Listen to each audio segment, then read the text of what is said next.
ದೇಶದ ಪ್ರಧಾನಿಯಾಗಿ ಯಾರು ಆಯ್ಕೆ ಮೋದಿ ಅವರು ಬಂದ್ರೆ ದೇಶ ಉದ್ಧಾರ ಆಗೋದು. ದೇಶ ಉಳಿಬೇಕಂದ್ರೆ ಮೋದಿ ಅವರು ಇರಬೇಕು. ಯಾಕೆ ಸರ್ ನರೇಂದ್ರ ಮೋದಿ ಅವರು? ಈಗ ಕಾಂಗ್ರೆಸ್ ಎಲ್ಲ ಮುಗ್ದೋಯ್ತು ಪೀರಿಯಡ್. ಈಗ ಮೊನ್ನೆ ಇಂಡಿಯಾ ಅಂತ ಮಾಡಿ ಸೇರಿದ್ರು, ಅದರಲ್ಲೇ ಕೆಲವರು ಕಿತ್ತಾಕೊಂಡ್ಬಿಟ್ರು. ಇನ್ನು ಎಲೆಕ್ಷನ್ ಬರೋಷ್ಟರಲ್ಲಿ ಇನ್ನೇನೇನ್ ಆಗ್ತಾರೋ. ಜೆಡಿಎಸ್ ಮತ್ತೆ ಬಿಜೆಪಿ ಮೈತ್ರಿ.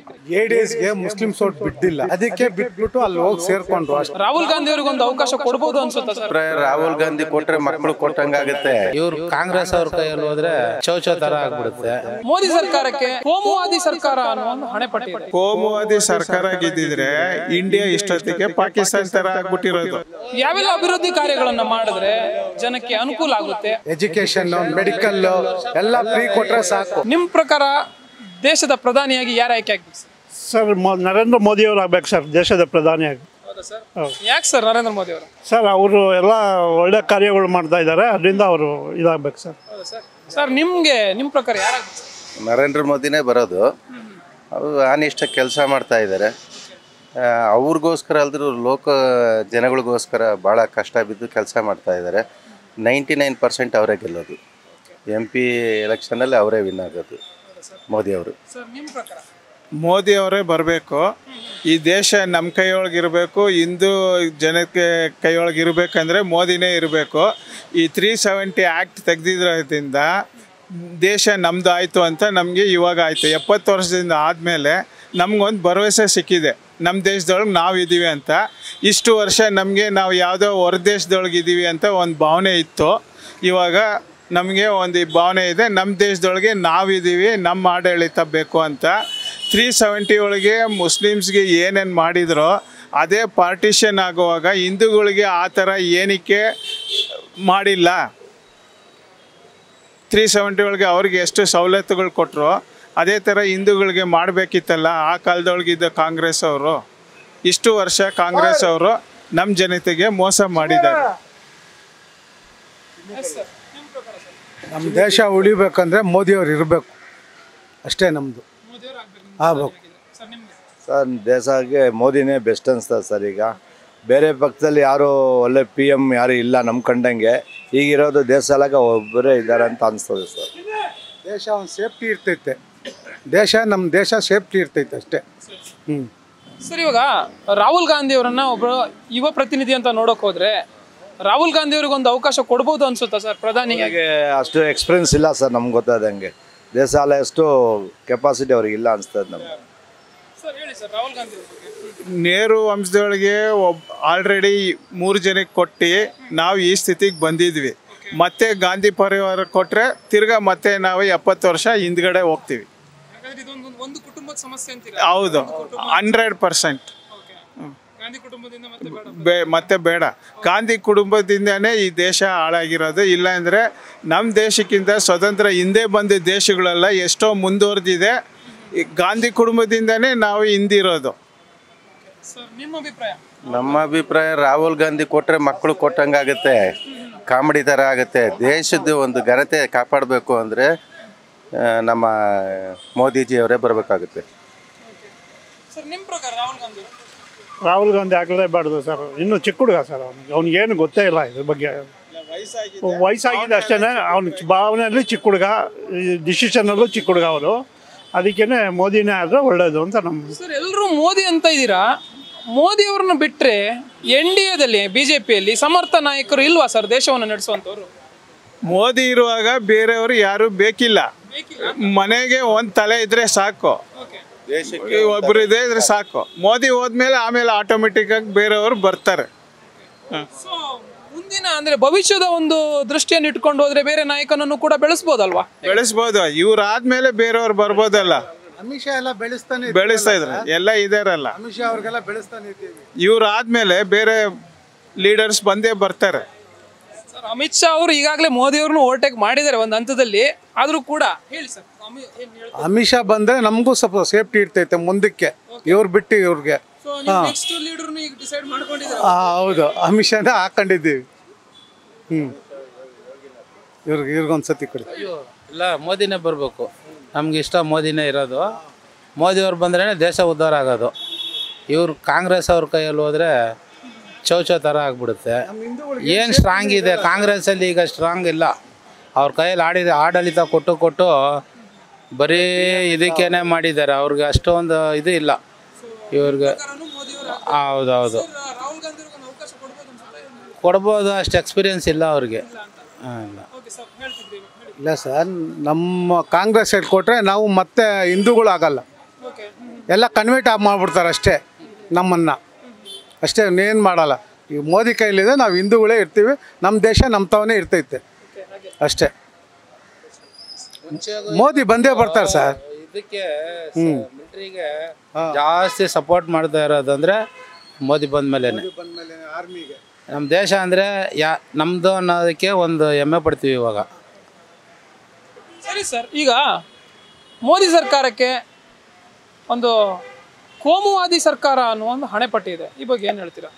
ಕೋಮುವಾದಿ ಸರ್ಕಾರ ಗೆದ್ದಿದ್ರೆ ಇಂಡಿಯಾ ಇಷ್ಟೊತ್ತಿಗೆ ಪಾಕಿಸ್ತಾನ ಥರ ಆಗ್ಬಿಟ್ಟಿರೋದು. ಕೋಮುವಾದಿ ಇಲ್ದಿರೋದಕ್ಕೆ ಇಲ್ಲಿ ಎಲ್ಲ ಉಳ್ಕೊಂಡಿರೋದು. ಕರ್ನಾಟಕದೊಳಗೆ ಸ್ಪೀಕರ್ ಆಗಿರೋದು ಒಬ್ಬ ಅಲ್ಪಸಂಖ್ಯಾತ. ಕೋಮುವಾದಿ ಆಗಿದ್ದಿದ್ರೆ ಇಷ್ಟೊತ್ತಿಗೆ ಯಾರು ಇರ್ತಿರ್ಲಿಲ್ಲ, ಯಾರು ಉಳ್ಕೊಳ್ತಾ ಇರಲಿಲ್ಲ. ಎಲ್ಲರೂ ಇಲ್ಲಿ ತುಂಬ ಸಂತೋಷವಾಗಿ ಎಲ್ಲರೂ ಒಂದಾಗಿರೋದಕ್ಕೆ ಕಾರಣಕ್ಕೆ ಸೆಕ್ಯುಲರಿಸಮ್ ಇರೋದ್ರಿಂದನೇ ಎಲ್ಲರೂ ಇದ್ದಾರೆ. ಇದೆ ಅದು ಸರ್. ಒಂದು ವೇಲ್ ನೋಡೋಕೆ ಹೋದರೆ ಇಲ್ಲ ಬೇರೆ ಅಂತಂದರೆ ಬೇರೆ ಧರ್ಮದವರಿಗೆ ಇಲ್ಲಿ ಉಳಿಯೋಕ್ಕೆ ಕೊಡ್ತಾ ಇಲ್ಲ ಅಂತಂದರೆ ಇದನ್ನು ಹಿಂದೂ ರಾಷ್ಟ್ರ ಮಾಡೋಕ್ಕೆ ಹೊರಟಿದ್ದಾರೆ ಅಂತೆಲ್ಲ ಹೇಳ್ತಾರೆ. ಹಿಂದೂ ರಾಷ್ಟ್ರ ಆಗಲೇಬೇಕು. ಏನಕ್ಕೆ ಮೊಟ್ಟ ಮೊದಲು ಮತ ಅಂದರೆ ಪ್ರಪಂಚದೊಳಗೆ ಹಿಂದೂ ಧರ್ಮನೇ, ಬೇರೆ ಧರ್ಮ ಎಲ್ಲ ಆಮೇಲೆ ಬಂದಿದ್ದು. 5ನೇ ಸೆಂಚುರಿ ಒಳಗೆ ಇಸ್ಲಾಂ ಬಂತು, 6ನೇ ಸೆಂಚುರಿ ಒಳಗೆ ಬುದ್ಧಿಸಮ್ ಬಂತು, 7ನೇ ಸೆಂಚುರಿ ಒಳಗೆ ಜೈನಿಸಮ್ ಬಂತು. ಮೊಟ್ಟ ಮೊದಲನೇ ಧರ್ಮ ಅಂದರೆ ಪ್ರಪಂಚದೊಳಗೆ ಹಿಂದೂ ಧರ್ಮನೇ. ಹಿಂದೂಗಳು ಸಾಫ್ಟ್ ಕಾರ್ನರ್ ಇದ್ದಿದ್ದಕ್ಕೆ ಬೇರೆ ಧರ್ಮಗಳೆಲ್ಲ ಉಳ್ಕೊಂಡಿರೋದು. BJP ಬಂದ್ಬಿಟ್ಟು ಸಿಕಂದರ್ ಬಕ್ತ್ ಅಂತ general secretary, first general secretary ಬಂದ್ಬಿಟ್ಟು BJPಗೆ ಮುಸಲ್ಮಾನೇ. ಸರ್, ಇಂಡಿಯನ್ ಕಾನ್ಸ್ಟಿಟ್ಯೂಷನ್ ಅಲ್ಲಿ, ಭಾರತದ ಸಂವಿಧಾನದಲ್ಲಿ ಇದೊಂದು ಪ್ರಜಾಪ್ರಭುತ್ವ ರಾಷ್ಟ್ರ ಅಂತಾನೆ ಇದೆ. ಸೊ ಹಾಗಿರುವಾಗ ಪ್ರಜಾಪ್ರಭುತ್ವ ರಾಷ್ಟ್ರ ಹಾಗೇನೆ ಜಾತ್ಯತೀತ ರಾಷ್ಟ್ರ ಅಂತಾನೆ ಇದೆ. ಸೊ ಜಾತಿಯ ಅಂಶಗಳು ಬರೋದಿಲ್ಲಲ್ಲ ಸರ್, ಏನು ಹೇಳ್ತೀರಾ? ಇವಾಗ ಎಲ್ಲ ರಾಜಕೀಯದವರು ಬೇರೆ ಜಾತಿ ಮೇಲೇ ಸೀಟ್ ಕೊಡೋದು, ಎಲ್ಲ ಪ್ರೈಮ್ ಮಿನಿಸ್ಟ್ರು ಎಲ್ಲ ಜಾತ್ಯತೀತನೇ ಮಾಡೋದು. ಕಾಂಗ್ರೆಸ್ ಅವರು ಫಸ್ಟ್ ಟೈಮು OBC ವೋಟ್ನ ಇದು ಮಾಡಬೇಕು ಅಂತ OBC ಬಗ್ಗೆ ಮಾತಾಡಿದ್ದಾರೆ ರಾಹುಲ್ ಗಾಂಧಿಗೆ ನೀವು ಚಿಕ್ಕವ್ರು ಅಂತ ಹೇಳ್ತೀರಾ. ಅವ್ರಿಗೆ 57 ವರ್ಷ ಆಯಿತು. 57 ವರ್ಷದ ಮನುಷ್ಯನಿಗೆ ಹೆಂಗೆ ಚಿಕ್ಕವ್ರು ಅಂತೀರಾ ನೀವು? ಹೆಂಗೆ ಹೇಳ್ತೀರಾ? ರಾಹುಲ್ ಗಾಂಧಿ ಅವರು ಯಾವುದೇ ಕಾರಣಕ್ಕೂ ಚಿಕ್ಕವರಲ್ಲ ಸರ್. ರಾಹುಲ್ ಗಾಂಧಿ ಅವರು ಈಗಾಗಲೇ ನೀವು ಹೇಳಿದ್ರಲ್ಲ ಯಂಗ್ ಪ್ರೈಮ್ ಮಿನಿಸ್ಟರ್ ಅಂತ. ಹೆಂಗೆ ಅಂದ್ರೆ 50 ಹೆಂಗೆ ಮದುವೆ ಆಗಿಲ್ಲ ಅಂದ್ರೆ ಎಲ್ಲರೂ ನಾನು ಇಲ್ಲ ಹೆಂಗೆ ಯೂತ್ ಅಂತ. ಯೂತ್ಗೆ ಏಜ್ ಲಿಮಿಟ್ ಏನಿದೆ? ಅವ್ರು ಗುರ್ಸ್ಕೊಳ್ಳೋದು ನಮ್ಮನ್ನ ಕೇಳ್ಬಿಟ್ಟು ಗುರ್ಸ್ಕೊಂಡ್ರ ಅವರು ಕೇಳ ಮತ್ತೆ ಅವ್ರು ಗುರ್ಸ್ಕೊಂಡ್ರೆ ಅದು ಯಾರು ತಪ್ಪು ಅಂತಂದ್ರೆ ಅದು ಅವರು ಅಂತಲ್ಲ, ಪಬ್ಲಿಕಲಿ ಅಂದ್ರೆ ಅವರು ಸಮರ್ಥರು ಅಸಮರ್ಥರ ಬಗ್ಗೆ ಅಲ್ಲ ಹೇಳ್ತಿರೋದು, ಅಂದ್ರೆ ಈಸ್ ಯಂಗ್ ಅಂತ ಇರೋದು. ಹೆಂಗೆ ಅದೇ ಯಾವ ಥರ ನೀವು ಹೆಂಗಂತ ಇಲ್ಲ ನೀವು ನಮ್ಮನ್ನು ಕೇಳ್ಬಾರ್ದು. ನೀವು ಕಾಂಗ್ರೆಸ್ ಅವ್ರು ಕೇಳ್ಬಿಟ್ಟು ನಮ್ಮ ಹತ್ರ ಬಂದು ಕೇಳಬೇಕು. ಈ ಥರ ಪಕ್ಷದ ವಿಚಾರವಾಗಿ ಹೋಗ್ತಿಲ್ಲ. ಇಲ್ಲಿ ಜನಾಭಿಪ್ರಾಯವನ್ನು ಸಂಗ್ರಹ ಮಾಡ್ಕೊಳ್ಳೋಕ್ಕಾಗಿ ಬಂದಿರೋದು. ನೀವು ಯಾರ ಪರವಾಗಿ ಆದ್ರೂ ಹೇಳಿದ್ರು ಒಂದು ಎಕ್ಸಾಂಪಲ್ ಹೇಳ್ತೀನಿ. ಮನಮೋಹನ್ ಸಿಂಗ್ ಪೀರಿಯಡ್ ಒಳಗೆ ಇವ್ರು ಫಾರಿನ್ ಒಳಗಿದ್ದಾಗ ಒಂದು ರೆಸಲ್ಯೂಷನ್ ಆಗುತ್ತೆ ಪಾರ್ಲಿಮೆಂಟ್ ಒಳಗೆ. ಆ ರೆಸಲ್ಯೂಷನ್ನ ಒಬ್ಬರು ಅರ್ಧ ಬಿಸಾಕ್ತಾರೆ ಅಂದರೆ ಅವ್ರನ್ನ ನೀವು ಏನಂತೀರ? ನೀವು TV ಅವರು ನಿಮ್ಮ ಒಪಿನಿಯನ್ ಏನು ಹೇಳಿ? ಒಂದು ರೆಸ್ಪಾನ್ಸಿಬಲ್ ಪರ್ಸನ್ ಆಗಿರೋದು ನಮ್ದು ಏನು ಗೊತ್ತಾ ಸರ್, ತಟಸ್ಥ ನೀತಿ ನಿಮ್ಗೆ ಗೊತ್ತಿರ್ಬೋದು. ನಮ್ದು ತಟಸ್ಥ ನೀತಿ. ನಾವು ಯಾರ ಪರವಾಗೂ ಇಲ್ಲ, ಯಾರ ವಿರೋಧವಾಗಿಯೂ ಇಲ್ಲ. ಜನ ಏನು ಹೇಳ್ತಾರೆ ಅದನ್ನ ತಗೊಂಡೋಗಿ ಆಗ್ತಾ ಇರೋದು. ಜನರ ಅಭಿಪ್ರಾಯವನ್ನ ಮುಂದೆ ತಂದು ನಾವು ಇದು ಮಾಡ್ತಾ ಇರೋದು ಅಷ್ಟೇ. ನಮಗೆ ಬ್ರಿಟಿಷ್ ಅವರು ಸ್ವತಂತ್ರ ಕೊಟ್ಟೋದ್ರೂ ಹಿಂದೂಗಳಿಗೆ ಕಾಂಗ್ರೆಸ್ ಅವ್ರು ಸ್ವತಂತ್ರ ಕೊಟ್ಟಿಲ್ಲ. ಅವರು 100% ಅಲ್ಪಸಂಖ್ಯಾತರಿಗೇನೆ ಇಷ್ಟು ವರ್ಷ ಆಡಳಿತ ಮಾಡಿದ್ದು. ಇವಾಗ ಕಳೆದ 10 ವರ್ಷದಿಂದ ನಮಗೆ ಮನಸ್ಸೊಳಗೆ ಒಂದು ಭಾವನೆ ಬಂದಿದೆ, ನಮ್ಮ ದೇಶದೊಳಗೆ ನಾವು ಸೇಫಾಗಿ ಇರ್ಬೋದು ಅಂತ.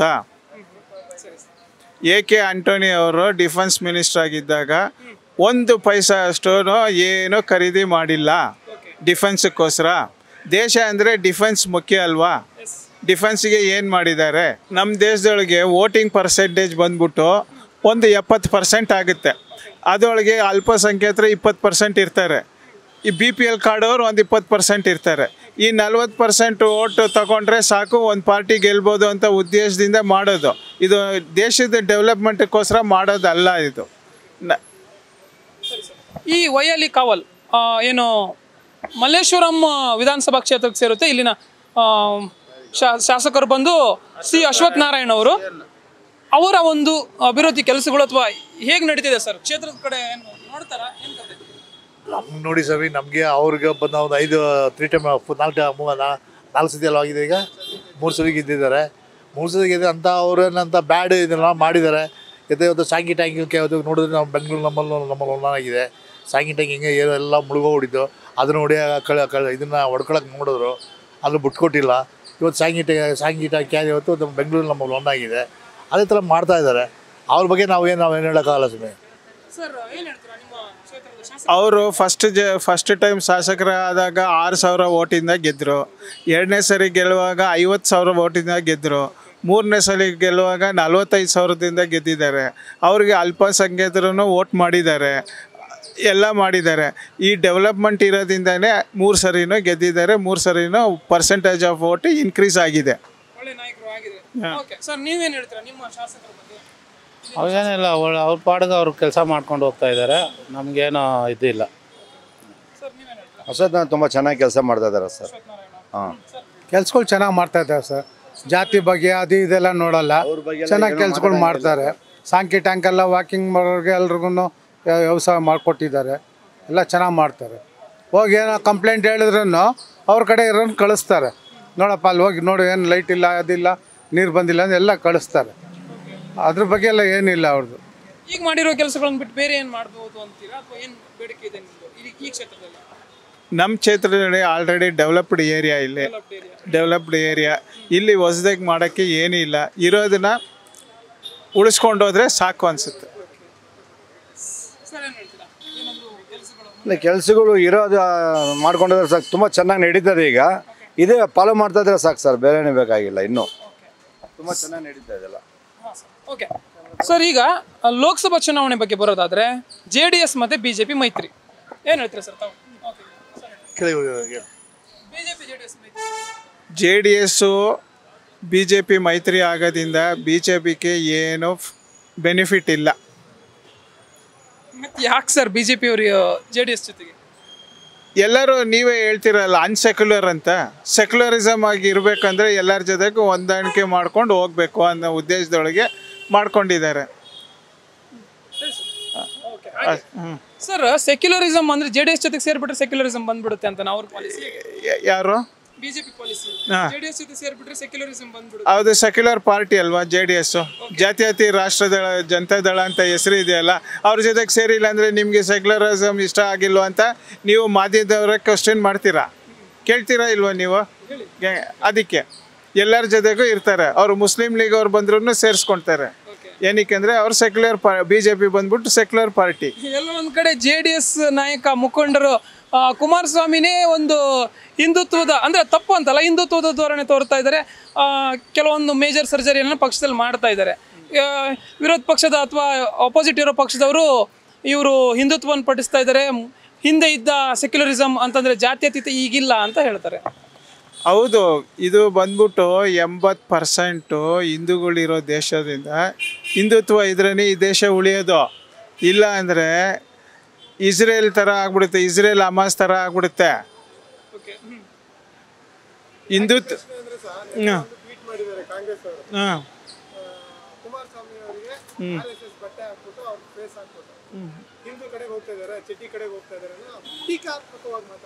ಅವರಿಗೆ ಈ ಎಲೆಕ್ಷನ್ ಹೋಗ್ತಾರೆ ಅಂದರೆ ಮಿಕ್ದವರೆಲ್ಲ ಯಾಕೆ ಕ್ರಿಶ್ಚಿಯನ್ ಮುಸ್ಲಿಮ್ಸ್ ಕಡೆ ಹೋಗ್ತಾರೆ? ಓಟ್ ಬ್ಯಾಂಕಿಂಗ್ಗೆ ಅಷ್ಟೇ. ಸೊ ಸರ್, ಈಗ ಒಟ್ಟು ಒಂದು ರಾಜಕೀಯವನ್ನೇ ಗಮನಿಸೋದಾದ್ರೆ ಟೋಟಲ್ ಎಲ್ಲ ಪಕ್ಷದವರು ಸೇರಿ ಒಂದು ಅಂದರೆ ಪ್ರಮುಖವಾಗಿ ಜಾತಿ ಧರ್ಮಗಳನ್ನೇ ಅಸ್ತ್ರ ಮಾಡ್ಕೊಂಡಿದೆ ಅನ್ಸುತ್ತಾ, ಹೇಗೆ? 100% ಎಲ್ಲ ಸ್ಟೇಟ್ ಒಳಗೂ ಎಲ್ಲ ಕಾನ್ಸ್ಟಿಟ್ಯೂನ್ಸಿ ಒಳಗೂ ಜಾತಿ ಮತ ಒಂದು ಅಸ್ತ್ರವಾಗಿಬಿಟ್ಟಿದೆ. ಇವಾಗ 3 ಸ್ಟೇಟ್ ಒಳಗೆ CMಗಳು ಮಾಡಿರೋದು ಅದೇ ಬೇಸ್ ಮೇಲೇ ಮಾಡಿದ್ದಾರೆ, ಜಾತಿ ಮೇಲೇ ಮಾಡಿದ್ದಾರೆ. ಇವಾಗ BJP ಒಂದೇ ಪಕ್ಷ ಸೆಕ್ಯುಲರ್ ಆಗಿ ಇದ್ಬಿಟ್ರೆ BJP ಈ ದೇಶದೊಳಗೆ ಉಳಿಯಲ್ಲ. ಯಾರ್ಯಾರು ಹೆಂಗೆ ರಾಜಕಾರಣ ಮಾಡ್ತಾರೋ ಅದಕ್ಕೆ ತಕ್ಕನಂಗೆ ರಾಜಕಾರಣನೂ ಮಾಡಬೇಕು, ಪ್ಲಸ್ ಡೆವಲಪ್ಮೆಂಟು ಮಾಡಬೇಕು. ಆ ಥರ ಇರೋ ಒಂದೇ ಪಾರ್ಟಿ ಅಂದರೆ BJP ಒಂದೇ.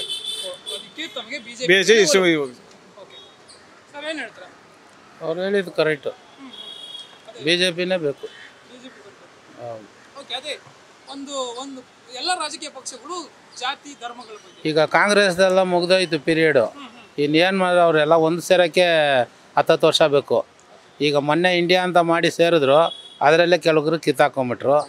ಇನ್ನು ಎಲೆಕ್ಷನ್ ಬರೋ ಅಷ್ಟರಲ್ಲಿ ಇನ್ನೇನೇನು ಆಗ್ತಾರೋ, ಯಾರು ಗಟ್ಟಿಯಾಗಿರ್ತಾರೋ ಅವ್ರನ್ನ ಹಿಡ್ಕೊಂಡು ಹೋದರೆ ನಾವು ಹೋಗಿ ಆ ಕಡೆ ಸೇರ್ಬೋದು. ಸರ್ ಅದೇ ಈಗ JDS ಮತ್ತು BJP ಮೈತ್ರಿ ಬಗ್ಗೆ, JDS BJP ಮೈತ್ರಿ ಬಗ್ಗೆ ಅವ್ರಿಗೇನೋ ಕಷ್ಟ ಇದೆ, ಬಂದು ಸೇರ್ಕೊಂಡಿದ್ದಾರೆ. ಇವ್ರಿಗೂ ಬೇಕಾಗಿದ್ದಾರೆ, ಸೇರಿಸ್ಕೊಂಡಿದ್ದಾರೆ. ಅದು ಅವ್ರ ರಾಜಕೀಯ ಅಷ್ಟೇ. ಸರ್ ನೀವೇನು ಹೇಳ್ತೀರಾ JDS ಮತ್ತು BJP ಮೈತ್ರಿ ಬಗ್ಗೆ? ಇಲ್ಲ ಸರ್, JDSಗೆಲ್ಲ ಏನು ಅಷ್ಟು ಓಟ್ ಬೀಳಲ್ಲ. ಏನೋ ಕರ್ಕೊಂಡವ್ರೆ, ಇರಲಿ ಎಷ್ಟು ಬರಲಿ ಅಂತ. JDSಗೆ ಮುಸ್ಲಿಮ್ಸ್ ಓಟ್ ಬಿದ್ದಿಲ್ಲ, ಅದಕ್ಕೆ ಬಿಟ್ಬಿಟ್ಟು ಅಲ್ಲಿ ಹೋಗಿ ಸೇರಿಕೊಂಡ್ರು ಅಷ್ಟೇ, ಏನಿಲ್ಲ. ಎಡೆ ಮಾತೆ. ಸರ್ ಹಾಗಿದ್ರೆ ನಿಮ್ಮ ಪ್ರಕಾರ JDS ಮತ್ತು BJP ಮೈತ್ರಿ ಎಷ್ಟು ಲೋಕಸಭಾ ಕ್ಷೇತ್ರದಲ್ಲಿ ಗೆಲ್ಬೋದು? ಒಟ್ಟು ನಮ್ಮದು 28 ಕ್ಷೇತ್ರದೊಳಗೆ ಇದೆ. 21 ಕ್ಷೇತ್ರದೊಳಗೆ BJP JDS ಮೈತ್ರಿ ಗೆಲ್ಲುತ್ತೆ. ನಿಮ್ಮ ಪ್ರಕಾರ ಸರ್ ಎಷ್ಟು ಕ್ಷೇತ್ರ ಗೆಲ್ಬೋದು ಈ ಮೈತ್ರಿ? ಎಲ್ಲ ಒಂದು 15 ಕ್ಷೇತ್ರ ಬರ್ಬೋದು ಸರ್ ಅಷ್ಟೇ. 20 ಮೇಲೆ ಬರುತ್ತೆ. ಓಕೆ ಸರ್, ನಿಮ್ಮ ಪ್ರಕಾರ ಈ ಮೈತ್ರಿ JDS BJP ಮೈತ್ರಿ ಎಷ್ಟು ಕ್ಷೇತ್ರ ಗೆಲ್ಬೋದು ಕರ್ನಾಟಕದಲ್ಲಿ? 28 ಕ್ಷೇತ್ರ ನೋಡಿ ಸರ್, 28 ಅಟ್ಲೀಸ್ಟ್ ನಮ್ಮದು 23-25 ಒಳಗೆ ಬಂದೇ ಬರುತ್ತೆ ಸರ್, ಎರಡು ಸೇರಿದೆ.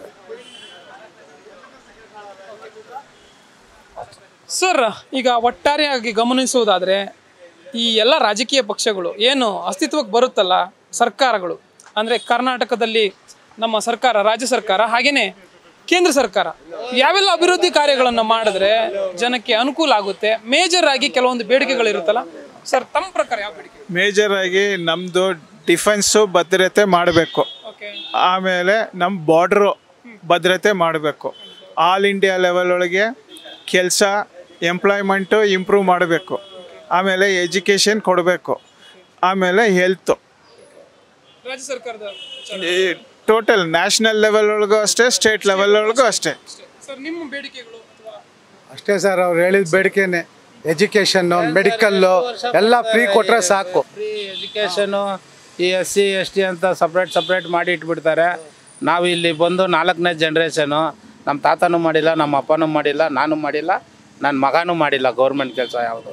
ನಮಗೇನು ಯಾವುದು ಆದಾಯ ಇಲ್ಲ. ಏನು ಪ್ರಯೋಜನ? ಕೊಟ್ಟರೆ ಎಲ್ಲರಿಗೂ ಕೊಡಬೇಕು ಈಕ್ವಲ್ ಆಗಿ. ಏನು ಪ್ರಯೋಜನ ಇದೆ ಹೇಳಿ ಸರ್? ಮೆಡಿಕಲ್ ಎಜುಕೇಷನ್ ಕೊಡ್ಬೇಕು ಸರ್. ಯಾವ ಸರ್ಕಾರ ಬಂದರೂ ಅದು 2 ಕೊಟ್ಟರೆ ತುಂಬ ಚೆನ್ನಾಗಿದೆ ಸರ್. ಅಭಿವೃದ್ಧಿ ಕೆಲಸಗಳು ಆಟೋಮೆಟಿಕಾಗಿ ನಡೀತಾ ಇರುತ್ತೆ. Education, medical important sir. ಅದು 2 ಕೊಡಬೇಕು. ಹಾಸ್ಪಿಟ್ಲ್ ಒಂದು ಲಕ್ಷಾಂತರ ರೂಪಾಯಿ ಖರ್ಚಾಗ್ತಾ ಇರುತ್ತೆ, ಬಡವರಿಂದ ಕಟ್ಟೋಕ್ಕಾಗಲ್ಲ. ಅವರು ದುಡ್ಡಿರೋರು ಬದುಕೋತಾರೆ, ದುಡ್ಡಿರೋರು ಪ್ರಾಣ ಹೋಗ್ತಾರೆ. ಪ್ರತಿಯೊಂದು ಸರ್ಕಾರ ಹಾಸ್ಪಿಟ್ಲಿಂದ ಮಾತ್ರ ಹೈಟೆಕ್ ಮಾಡ್ತಾ ಇದ್ದಾರೆ. ಅಲ್ಲೇನು ಡಾಕ್ಟರ್ಸ್ ಇರಲ್ಲ, ಕೆಲಸಗಳು ಆಗ್ತಾ ಇಲ್ಲ, ಅಲ್ಲಿ ಯಾರು ಹೋಗಿ ಅಲ್ಲಿ ನೋಡಲ್ಲ. ಇವ್ರು ಹೇಳ್ಕೊತಾರೆ ನಾವು ಅದು ಮಾಡಿದ್ದೀವಿ, ಇದು ಮಾಡಿ ಹೈಟೆಕ್ ಮಾಡಿದ್ದೀವಿ ಹೇಳ್ಕೊತಾರೆ ಅಷ್ಟೇ. ಅಲ್ಲಿ ಹಾಸ್ಪಿಟಲ್ ಟ್ರೀಟ್ಮೆಂಟೇ ನಡೆಯಲ್ಲ ಅಲ್ಲಿ. ಹಂಗಿದೆ ಸರ್ ಇಲ್ಲಿ. ಬನ್ನಿ, ಈ ಡಾಕ್ಟ್ರ್ ಇಲ್ಲ, ನಾಳೆ ಬನ್ನಿ, ಬುಧವಾರ ಬನ್ನಿ, ಶುಕ್ರವಾರ ಬನ್ನಿ ಅಂತಾರೆ. ಮತ್ತು ಶುಕ್ರವಾರ ಹೋದ್ರೂ ಅದೇ ಕಥೆನೇ. ಅದು 2 ಮಾತ್ರ ಎಜುಕೇಷನ್ನು, ಮೆಡಿಕಲ್ಲು ಕೊಟ್ಟರೆ ಜನ ನೆಮ್ಮದಿಯಾಗಿರ್ತಾರೆ. ಎಸ್ ವೀಕ್ಷಕರೇ, ಕೇಳಿದ್ರಲ್ಲ, ದೇಶದ ಭದ್ರತೆಯನ್ನು ಹೆಚ್ಚಿನದಾಗಿ ದೇಶದ ಭದ್ರತೆಗೆ ಒತ್ತು ನೀಡಬೇಕು, ಹಾಗೆಯೇ ವಿದ್ಯಾಭ್ಯಾಸಕ್ಕೆ ಮತ್ತು ಒಂದು ವೈದ್ಯಕೀಯ ಸೌಲಭ್ಯಗಳಿಗೆ ಹೆಚ್ಚಿನ ಒತ್ತನ್ನು ಕೊಡಬೇಕು ಅನ್ನೋದು ಇಲ್ಲಿನ ಮತದಾರರ ಅಂತಂದರೆ ಜನರ ಅಭಿಪ್ರಾಯ. ಕ್ಯಾಮರಾ ಪರ್ಸನ್ ಸಂದೀಪ್ ಜೊತೆ ಜಯಲೈಗೌಡ್, ಕರ್ನಾಟಕ TV, ಬೆಂಗಳೂರು.